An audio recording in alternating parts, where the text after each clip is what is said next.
Hello and welcome viewers. You're watching the special presentation of Sunset TV with your host Kriti Mishra. Budget 2026 accelerates growth, provides stability, and of course keeps citizens at the heart. And joining us right now is a very special guest, Minister for Animal Husbandry, Dairying and Fisheries, Mr. Lalan Singh. Sir, बहुत-बहुत स्वागत है संसद TV में. Sir, सबसे पहले budget 2026 क्या बड़ी बातें?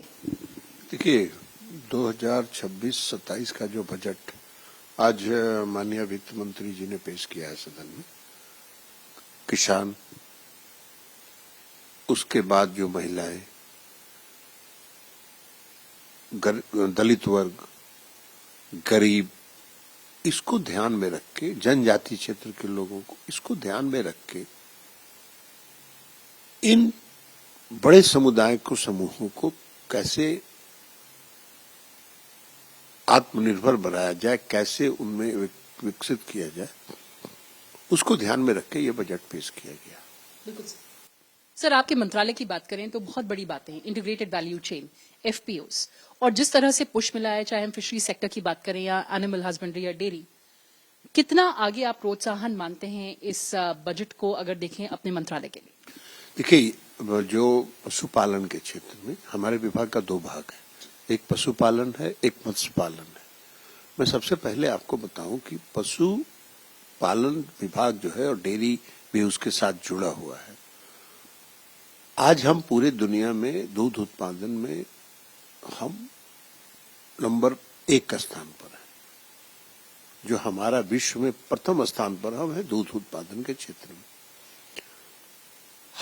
हमारे जो पूरा इंफ्रास्ट्रक्चर है, आधारभूत संरचना है, उसमें थोड़ा एक कमी थी, वो है पशु चिकित्सा सेवा की। और इस बजट भाषण में उस कमी को ध्यान में रख के उस पर ध्यान केंद्रित किया गया। माननीय वित्त मंत्री जी ने कहा है कि 20,000 पेशेवरों को जोड़कर हम veterinary colleges, veterinary paramedical staffs के लिए इंस्टीट्यूट्स, और उसमें हम विदेशी संस्थाओं की भी मदद लेके साझेदारी में काम करेंगे। तो इससे जो पशु स्वास्थ्य में जो काम होगा, ये आधारभूत संरचना को विकसित करने में बहुत बड़ा आधार बनेगा। दूसरा, जो दूध उत्पादक हैं, जो पशु पालक हैं, वो आज असंगठित क्षेत्र में है और असंगठित क्षेत्र में रहने के कारण जितना लाभ उनको होना चाहिए उतना नहीं हो पा रहा है। तो इसलिए माननीय वित्त मंत्री जी ने इंटीग्रेटेड वैल्यू चेन की बात की है। एफपीओस के माध्यम से, कोऑपरेटिव सोसाइटीज के माध्यम से उसको हम असंगठित क्षेत्र से संगठित क्षेत्र में लाएंगे। तो उससे हमारे जो पशुपालक हैं, वो उनकी स्थिति, आर्थिक स्थिति में भयंकर उछाल आएगा। ये उस दिशा में एक काम है। इसके अलावा जो माननीय वित्त मंत्री जी ने कहा है कि क्रेडिट लिमिटेड सब्सिडी आधारित जो उद्यमिता है, उसमें भी हम प्रावधान करेंगे, उनको भी हम प्रोत्साहित करेंगे। तो इससे जो अन्य स्थिति है, जो उद्यमिता है, उसके विकास होने से पशु चारा है, कई तरह की चीजें हैं, उसमें वो आगे काम बढ़ेगा। अब आप अगर मत्स्य पालन के क्षेत्र में आए तो हम मत्स्य पालन के क्षेत्र में भी विश्व में दूसरे स्थान पर है। हम मछली उत्पादन में विश्व में दूसरे स्थान पर है। लेकिन हमारे देश के अंदर जितना जलीय क्षेत्र है, उस क्षेत्र का संपूर्ण उपयोग हम नहीं कर पा रहे हैं। हमारे जो जलीय क्षेत्र हैं, उनकी लगभग क्षमता 4.5 लाख मिलियन टन की है। आज हम मात्र 2 लाख मिलियन टन का उत्पादन कर पा रहे हैं। तो इसलिए उसको ध्यान में रख के 500 अमृत सरोवर को जलीय कृषि के लिए, मत्स्य पालन के लिए विकसित करने की घोषणा है। इसके अलावा अभी आपने देखा होगा पिछले बजट भाषण में वित्त मंत्री जी ने कहा था कि एक्सक्लूसिव इकोनॉमिक जोन से आगे हाई सी तक और ईजेड में हम कैच करेंगे।